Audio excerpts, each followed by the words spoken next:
Assalamualaikum warahmatullahi wabarakatuh. Waalaikumsalam warahmatullahi wabarakatuh.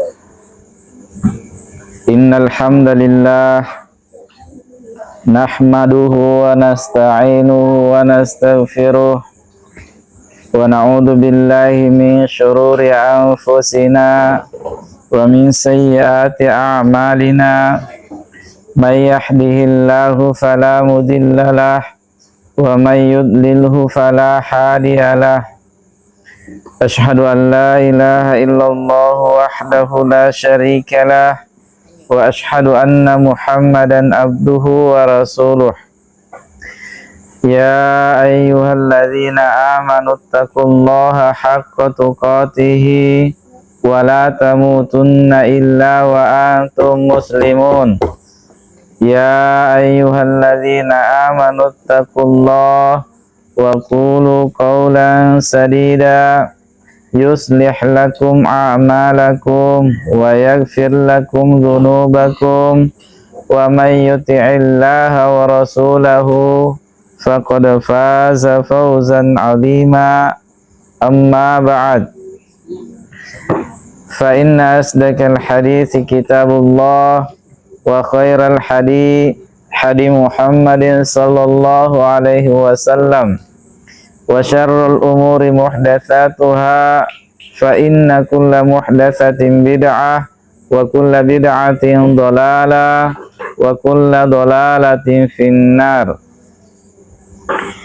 Alhamdulillah, senantiasa kita memuja dan memuji Allah Subhanahu wa taala dikarenakan rahmat dan karunia-Nya yang tak henti-hentinya dicurahkan kepada kita seluruhnya. Allah Subhanahu wa taala yang Maha Pengasih lagi Penyayang, yang senantiasa mencurahkan kepada kita berbagai macam nikmat demi nikmat-Nya.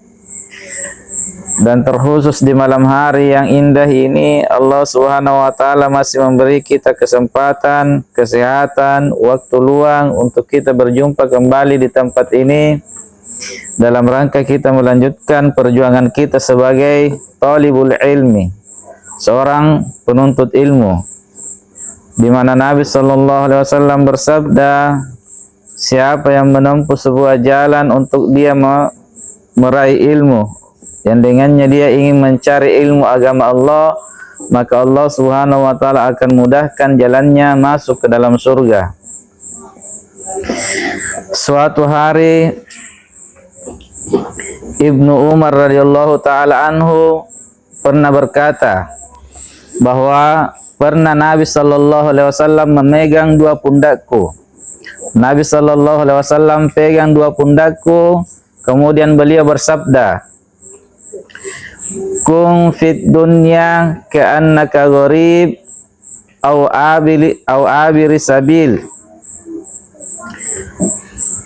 Nabi sallallahu alaihi wasallam bersabda, jadilah engkau di dunia ini sebagai orang asing atau seorang musafir. Dalam sebuah hadis Nabi sallallahu alaihi wasallam ini terdapat pelajaran yang sangat indah untuk kita seluruhnya, adik-adikku sekalian. Kemudian setelah itu Ibnu Umar radhiyallahu taala anhu pun berkata bahwa sesungguhnya kehidupan dunia ini akan berlalu dan kehidupan akhirat itu akan datang. Maka pergunakanlah waktu muda kalian sebelum datang waktu tua kalian, masa tua kalian. Pergunakanlah masa muda kalian sebelum datang masa tua kalian. Dan pergunakanlah waktu hidup kalian di dunia ini sebelum datang kepada kalian kematian. Dan ketahuilah bahwa kehidupan di dunia ini adalah tempat beramal, dan kehidupan di akhirat nanti tempat untuk memanen segala apa yang kita amalkan di dunia ini. Segala apa yang kita tanam di dunia ini, nanti di akhirat kita akan panen. Kebaikan yang kita tanam, kebaikan pula yang akan kita panen nanti di akhirat. Kejelekan yang kita tanam, kejelekan pula yang akan kita panen nanti di negeri akhirat.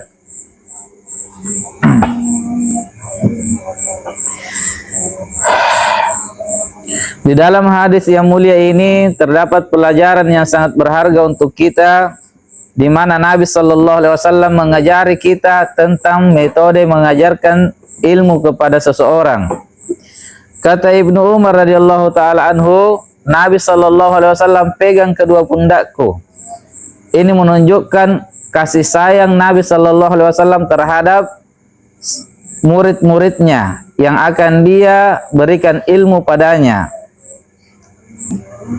Beliau Shallallahu Alaihi Wasallam mendekatinya dengan sentuhan agar supaya orang yang mau diberikan ilmu itu dia siap untuk menerima ilmu. Dia pasang pendengarannya, dia pasang hatinya untuk dia terima apa yang akan disampaikan kepadanya. Lalu kemudian Nabi bersabda, jadilah engkau di dunia ini sebagai orang asing. Apa itu orang asing, adik-adikku sekalian? Yaitu adalah seorang yang bukan berada di negerinya, seseorang yang berada di negeri orang lain, seorang musafir. Apa tujuannya seorang musafir? Yaitu dia tidak ada seorang musafir yang berangan-angan untuk tinggal bermukim untuk selama-lamanya di tempat di mana dia bermusafir. Dia pasti hanyalah punya tujuan-tujuan tertentu untuk dia kumpulkan, lalu dia kembali ke negeri asalnya, ke tempat asalnya. Jadi begitulah keadaan kita di dunia ini. Kata Nabi Shallallahu Alaihi Wasallam, jadilah kalian seperti orang asing atau musafir yang berlalu. Kita di dunia ini hanya sebentar. Kita di dunia ini hanyalah seperti orang yang sedang berteduh. Dan kita sebentar lagi akan melanjutkan perjalanan kita. Setelah kematian masih jauh perjalanan yang harus kita tempuh. Kalau kita tidak mengumpulkan bekal untuk negeri akhirat, maka kita akan binasa di jalan. Seorang musafir itu kalau dia tidak memiliki bekal untuk pulang ke negerinya, maka yakinlah dia akan hancur di pertengahan jalan.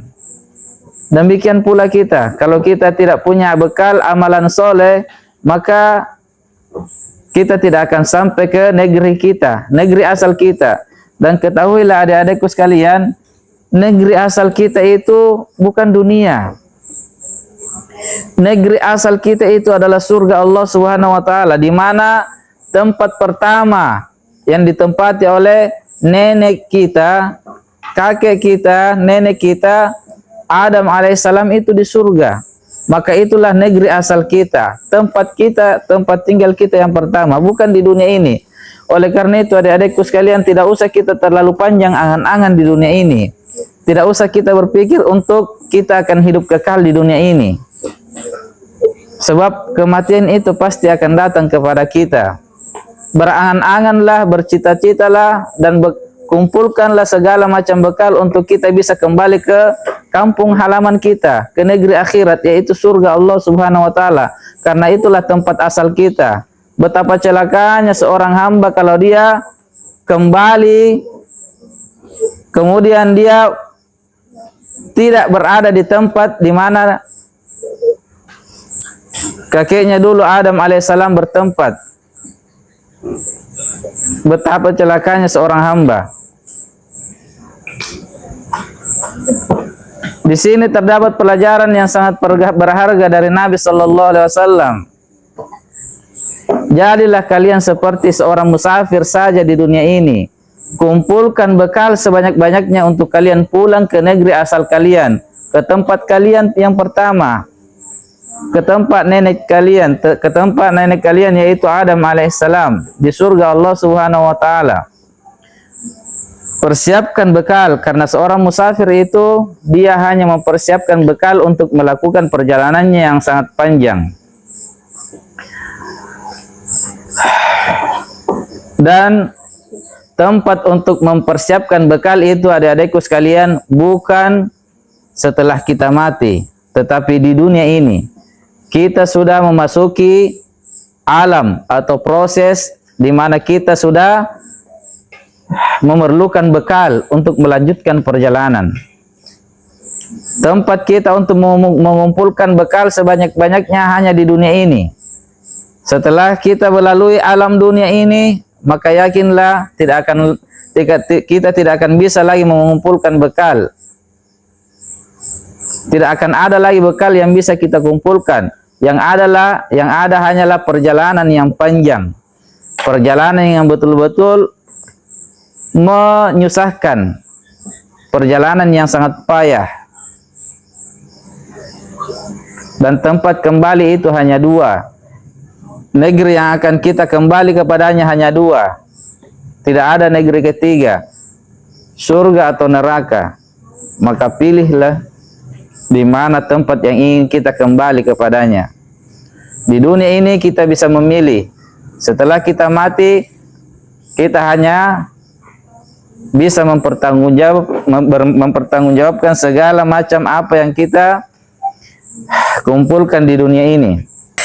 Baiklah adik-adikku sekalian, kita akan lanjutkan pelajaran kita di malam hari ini.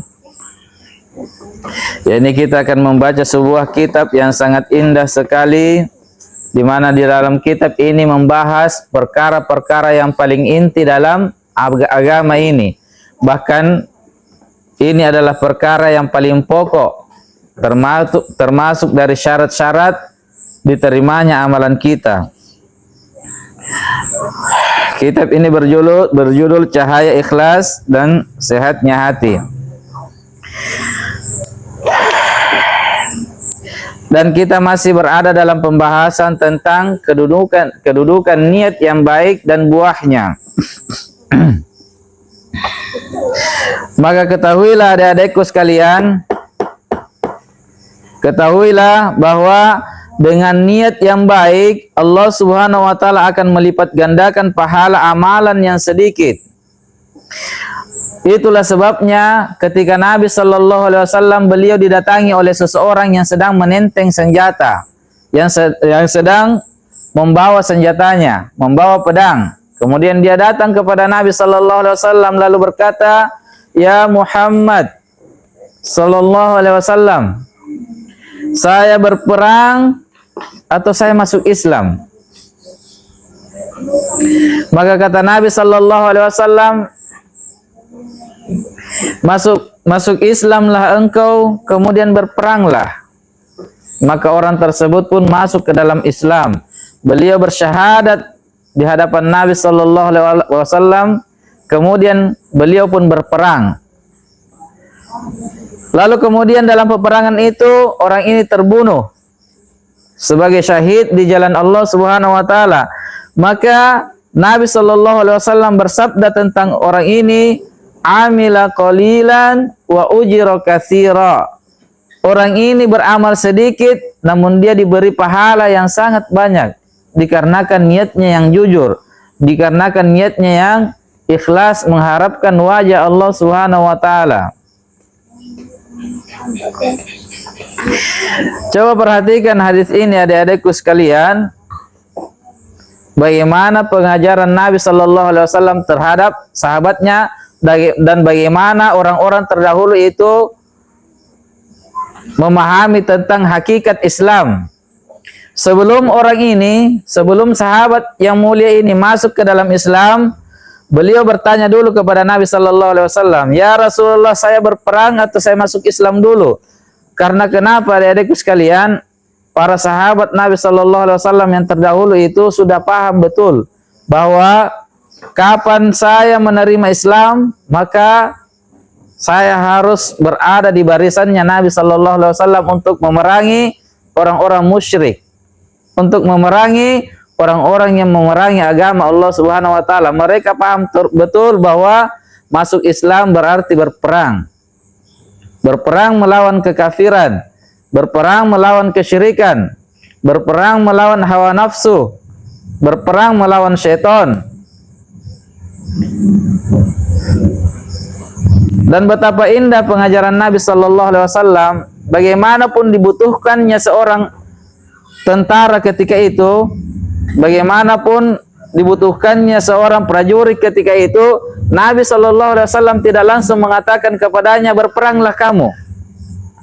Akan tetapi Nabi sallallahu alaihi wasallam mengajarkan kepada orang tersebut tentang perkara-perkara yang paling inti, yaitu perkara keislaman. Tidak ada gunanya mati di jalan Allah Subhanahu wa taala sementara dia belum Islam. Tidak akan ada amalan yang Allah Subhanahu wa taala terima tanpa didahului dengan keislaman. Oleh karena itu, semua amalan orang-orang kafir itu tidak ada manfaatnya, tidak ada gunanya. Orang kafir yang menciptakan lampu ini siapa namanya? Albert. Siapa namanya? Albert Einstein. Siapa? Itu. Yang menciptakan. Betapa banyak manfaatnya lampu ini. Seluruh dunia, bahkan tidak ada satu manusia pun di zaman ini kecuali dia memanfaatkan lampu ini.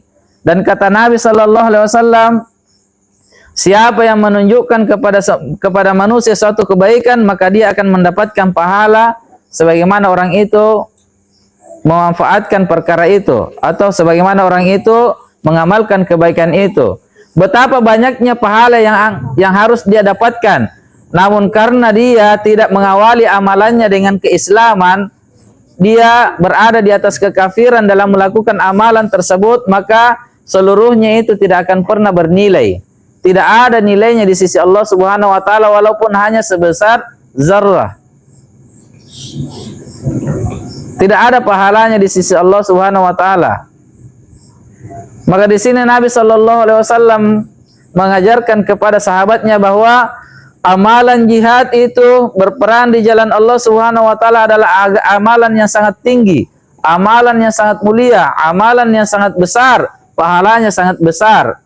Namun semuanya itu tidak akan bernilai, tidak akan ada gunanya dan tidak ada manfaatnya kalau tidak diawali dengan keislaman. Harus berislam dulu dengan keislaman yang benar, barulah akan ada nilainya dari segala amalan yang dia kerjakan. Walaupun sekecil apapun amalan yang dia kerjakan, kalau dia awali dengan keislaman, keikhlasan kepada Allah Subhanahu wa taala, maka pasti akan Allah Subhanahu wa taala balasi dengan balasan yang berlipat ganda. Itulah keutamaan Islam. Jadi apapun yang kita kerjakan, kalau kita tidak mengawali dengan keislaman, maka yakinlah semuanya itu akan sia-sia. Kita beri makanan seluruh makhluk yang ada di muka bumi ini, kita mau bersedekah karena mungkin kita memiliki harta yang tidak bisa lagi, tidak ditahu lagi mau dikemanakan itu harta, tidak ditahu lagi mau di mana mau dibelanjakan itu harta. Sehingga kita beri makan hewan, semua hewan di laut kita beri makan, semua manusia kita beri makan, semua binatang yang terbang kita beri makan. Beras kita taburkan di gunung-gunung untuk dimakan oleh burung-burung. Namun kita tidak awali dengan keislaman, maka wallah, demi Allah, semuanya itu akan sia-sia, tak berguna. Tidak akan ada pahala yang akan dia raih. Bahkan amalan yang lebih besar dari itu pun tidak akan bermanfaat kecuali harus dimulai dengan keislaman.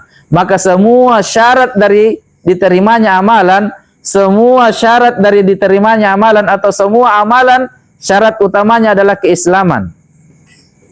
Keikhlasan kepada Allah Subhanahu wa taala. Harus berislam dulu, harus dia terima dulu agama Allah Subhanahu wa taala, harus diserahkan dulu dirinya kepada Allah Subhanahu wa taala, harus bersyahadat dulu, barulah amalan itu akan bisa diberikan pahala oleh Allah Subhanahu wa taala. Dan betapa hebatnya kalau seseorang itu sudah berislam lalu dia mengerjakan suatu amalan. Betapa hebatnya. Amalan yang sangat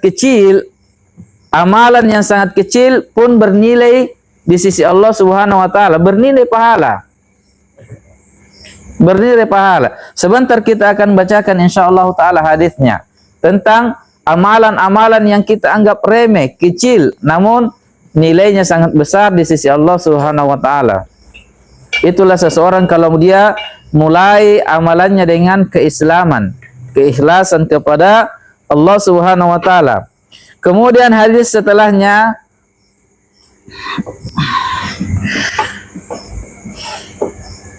maka datang lagi kepada Nabi sallallahu alaihi wasallam seseorang, kemudian mereka pun berislam.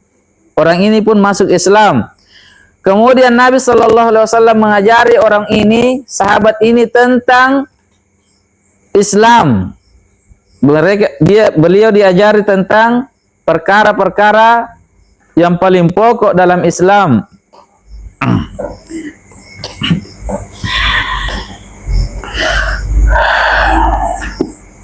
Kemudian di dalam perjalanan orang tersebut, dalam perjalanannya, maka tiba-tiba satu dari kaki untanya terjerembab ke dalam sebuah lubang, terjatuh ke dalam lubang, akhirnya dia pun jatuh.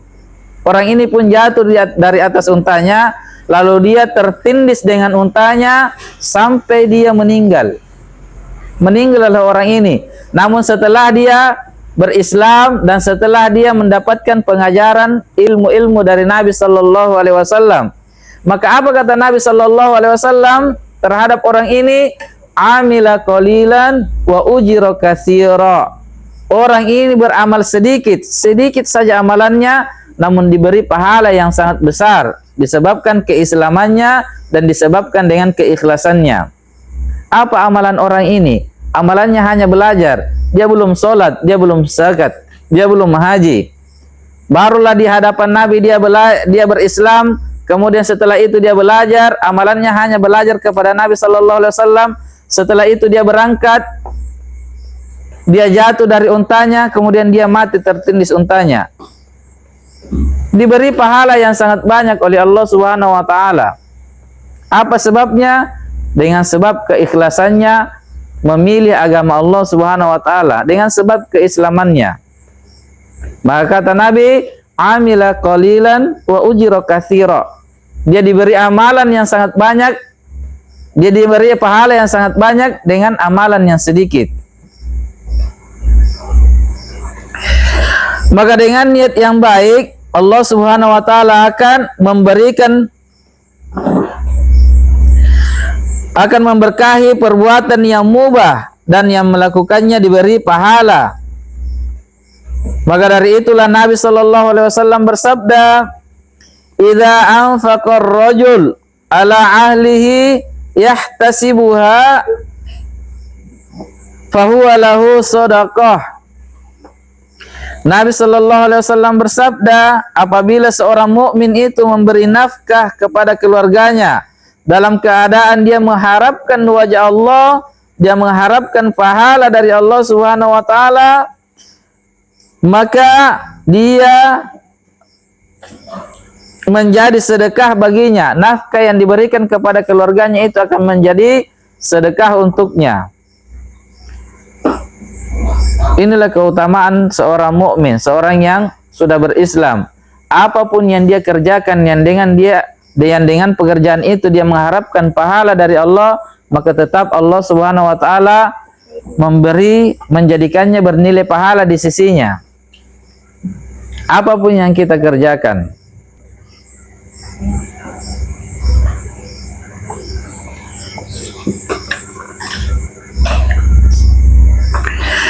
Dan di dalam hadis yang lain Nabi sallallahu alaihi wasallam bersabda kepada Sa'ad bin Abi Waqqas radhiyallahu taala anhu, beliau bersabda, sesungguhnya engkau tidaklah memberi nafkah yang dengan itu engkau mengharapkan wajah Allah, melainkan engkau diberi pahala atas nafkah tersebut. Bahkan suapan yang engkau letakkan ke dalam mulut istrimu atau mulut anak-anakmu, mulut keluargamu, suapan yang engkau letakkan itu pun bernilai pahala di sisi Allah Subhanahu wa taala. Betapa indah Islam itu, adik-adikku sekalian, betapa hebat Islam itu. Sedikit yang kita lakukan, Allah Subhanahu wa taala tetap memberinya pahala yang sangat banyak. Namun harus diawali dengan keislaman yang benar.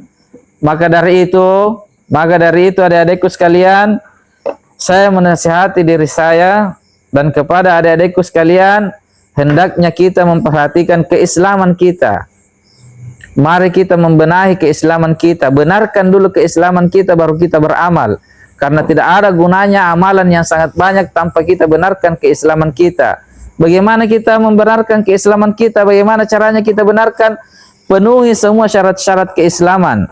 Penuhi semua rukun-rukun Islam. Ada berapa rukun Islam?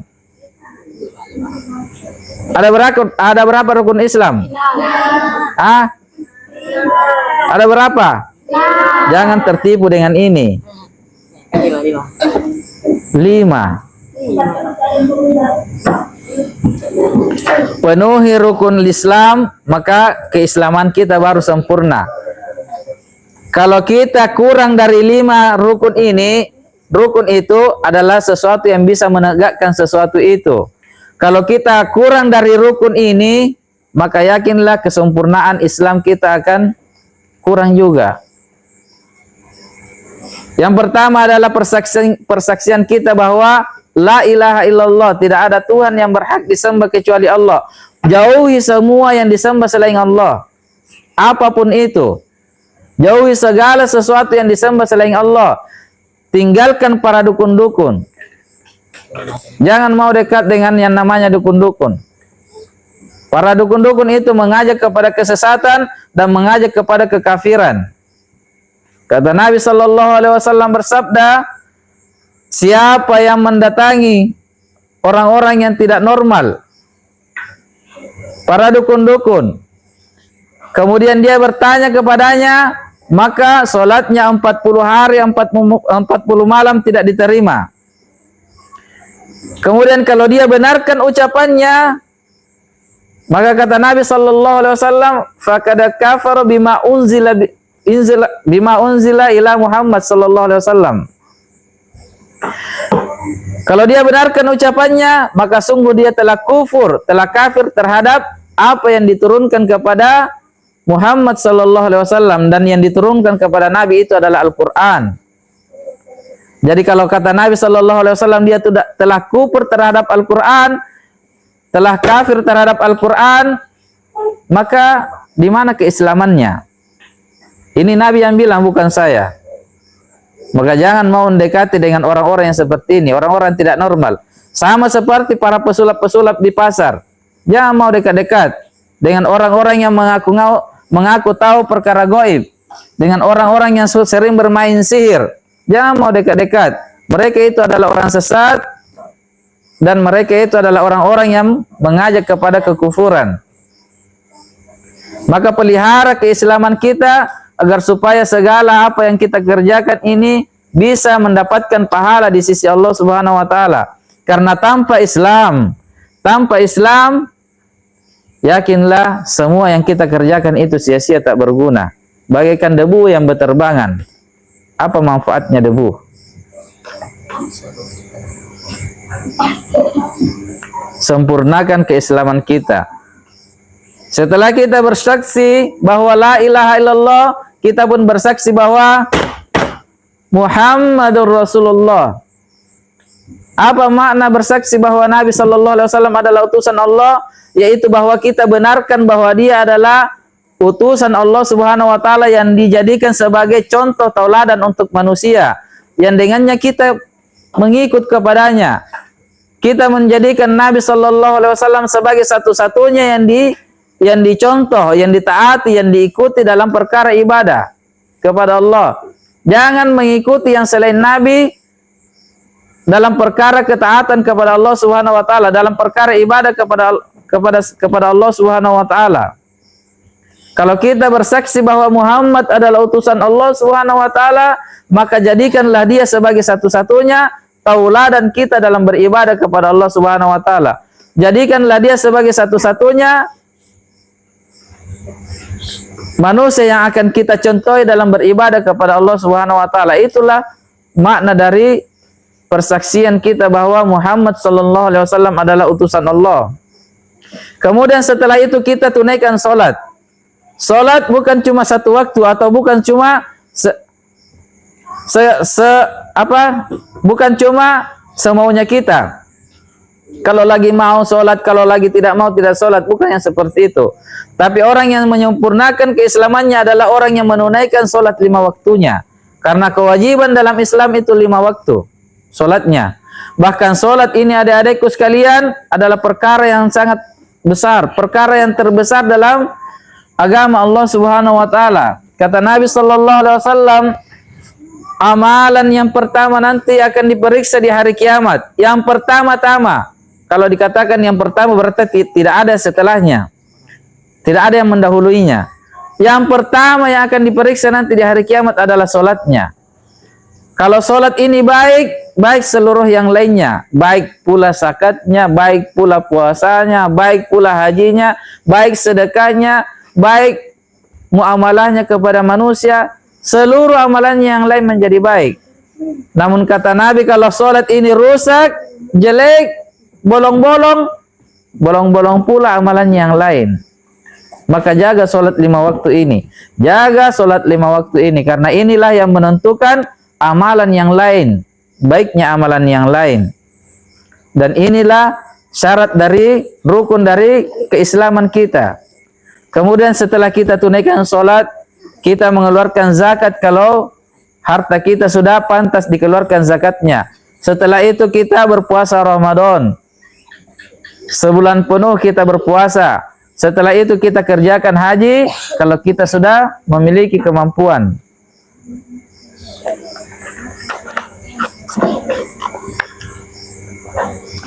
Kemudian yang terakhir adik-adikku sekalian, yang terakhir Nabi Shallallahu Alaihi Wasallam bersabda dalam sebuah hadisnya yang sangat mulia yang diriwayatkan oleh Al-Imam Bukhari dan Imam Muslim. Nabi Shallallahu Alaihi Wasallam bersabda tentang apa yang beliau riwayatkan dari Rabb-Nya, menunjukkan bahwa hadis ini adalah hadis qudsi. Hadis ini adalah wahyu yang Allah Subhanahu wa Ta'ala langsung ilhamkan kepada hati Nabi Shallallahu Alaihi Wasallam. Beliau bersabda, sesungguhnya Allah Subhanahu wa Ta'ala telah mencatat kebaikan dan kejelekan, kemudian menjelaskannya. Maka barang siapa yang keinginannya, yang berkeinginan mengerjakan suatu kebaikan, namun dia tidak melaksanakan apa yang dia niatkan itu, maka Allah Subhanahu wa Ta'ala akan mencatat di sisinya sebagai satu kebaikan yang sempurna. Lihatlah adik-adikku sekalian betapa utamanya, betapa besarnya kekuatan niat itu, betapa tingginya kemuliaan niat itu. Maka senantiasalah kita berniat dengan niat-niat kebaikan, perbanyak niat kebaikan. Dan sekali lagi saya katakan, bedakan antara niat dan khayalan. Kalau orang yang mengkhayal itu dia berpikir saja semaunya. Namun kalau orang yang berniat dan niat yang kuat di dalam dirinya, kapan dia mampu untuk melaksanakan apa yang dia niatkan itu, maka dia pasti mengerjakannya. Kalau dia berniat ingin melaksanakan sholat subuh sebentar dan niatnya itu kuat, maka ketika ada kesempatan dia melaksanakan sholat subuh, dia terdengar suara azan, maka dia akan bangkit dari tidurnya untuk melaksanakan sholat subuh. Itu namanya niat yang benar.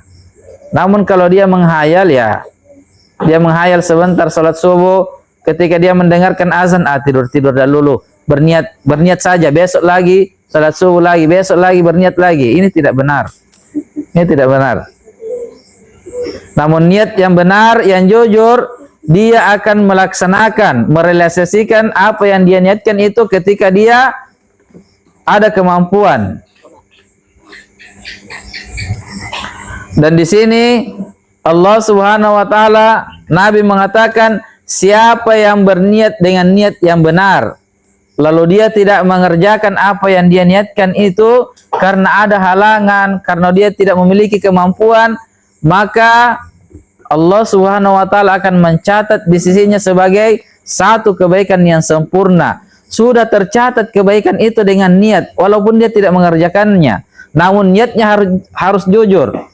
Misalnya kita belum punya kemampuan haji, namun kita senantiasa menghadirkan di dalam diri kita, saya akan haji dan pasti saya akan haji kalau ada kemampuan.